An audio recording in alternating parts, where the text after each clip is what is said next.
I call Alfred Nara. Thank you, Mr. Speaker, and I thank you for the opportunity to speak in the third reading of the Support for Children and Hardship Bill. Mr. Speaker, I just want to first of all apologise as the chairperson of the Social Select Committee that the member Carmel Cipollone did not get the evidence, because I think she's absolutely right. When we do enact a part of legislation that wants to direct parents into some form of work, and especially at the ages when their child turns 3, there should be some evidence, and I think that I do apologise if the evidence wasn't made available. It is in the regulatory impact statement, and I think I've made that clear also in a previous speech.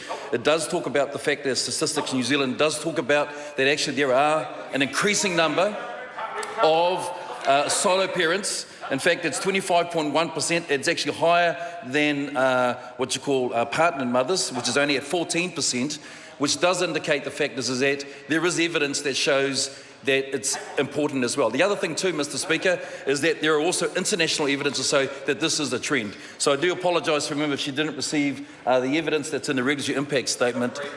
That's there as well. Mr. Speaker, though, I just do want to make my comments in regards to when we think about the direction that we are taking and the importance of it. There have been some comments in regards to the measurement of poverty or the measurement of hardship.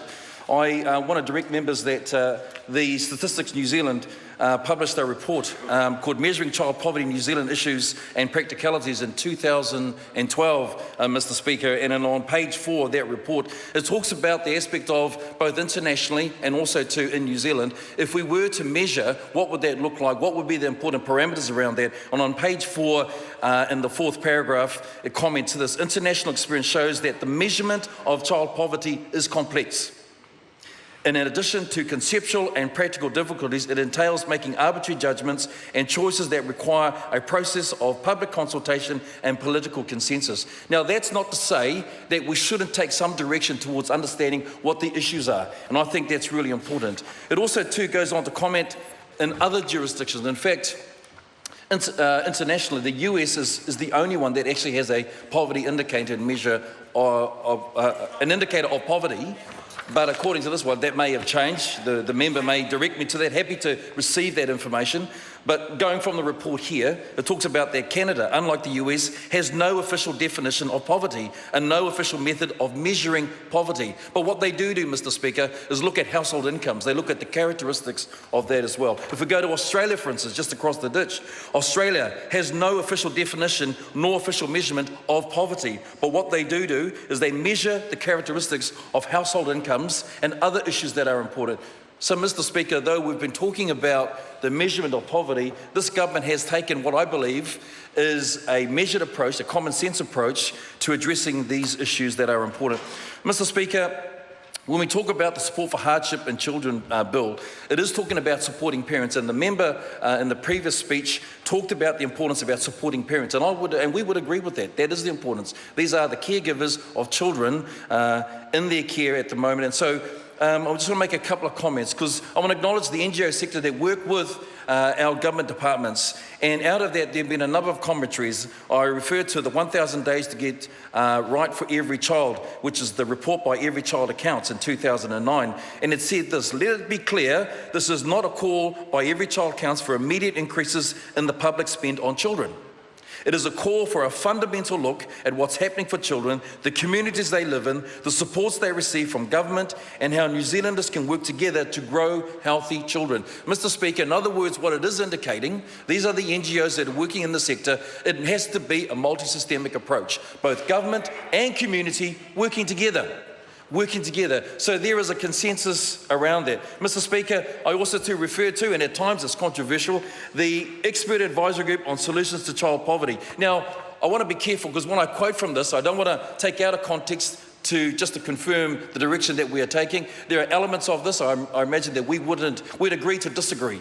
But there are elements where we have in commonality, and I refer to page 14 of their report, Solutions to Child Poverty in New Zealand 2012. Work expectations for parents on income support ensure that parents of young children are appropriately work tested if they are on a benefit. Clarity of expectations about work, accompanied by support for appropriate childcare, are characteristics of systems which generate high employment, rates of sole parents, and lower rates of child poverty. On this, Mr. Speaker, in this point in particular, I'm sure that we would absolutely agree with this report as well. And Mr. Speaker, lastly, I just want to read from A Mountain All Can Climb, with the Social Policy Parliamentary Unit from the Salvation Army, Mr. Speaker.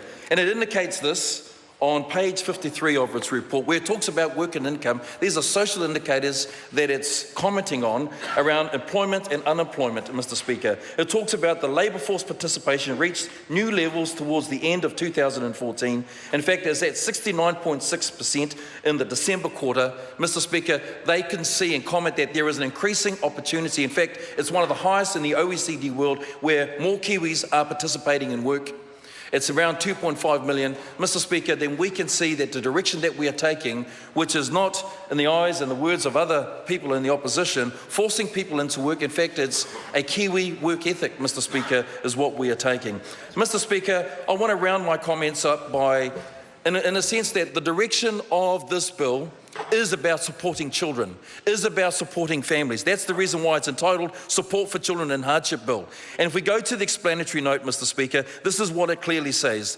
The government believes all New Zealand families and children should have the opportunity to live fulfilling lives. While most families do well, some struggle, and their children may face a higher risk of poor outcomes. Mr. Speaker, this is at the intent of the direction and the vision of this bill. It is not intended to be a burden or a beast of burden or despair upon those families.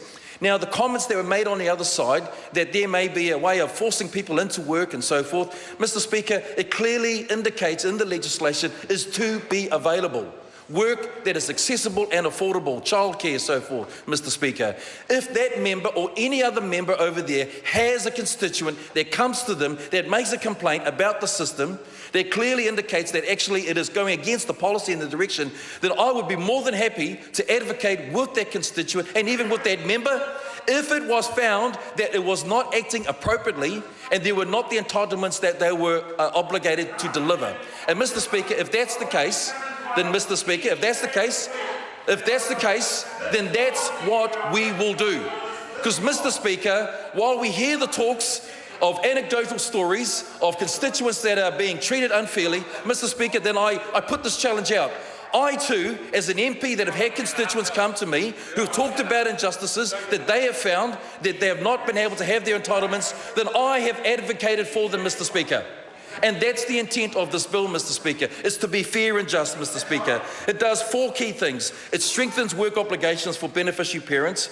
Benefit rates for families for children will rise by $25 a week after tax, the first time since 1972 that core benefit rates have increased more than inflation, and increasing working for families payments for lower income working families, and increasing child care assistance. Mr. Speaker, I commend this bill to the House. I commend the work by the Minister. I commend the work by the hard-working Social Service Select Committee that have worked collaboratively together, Mr. Speaker, so that it can be part of a range of addressing the issues of hardship for our families and our children and our communities of Aotearoa. Thank you, Mr. Speaker.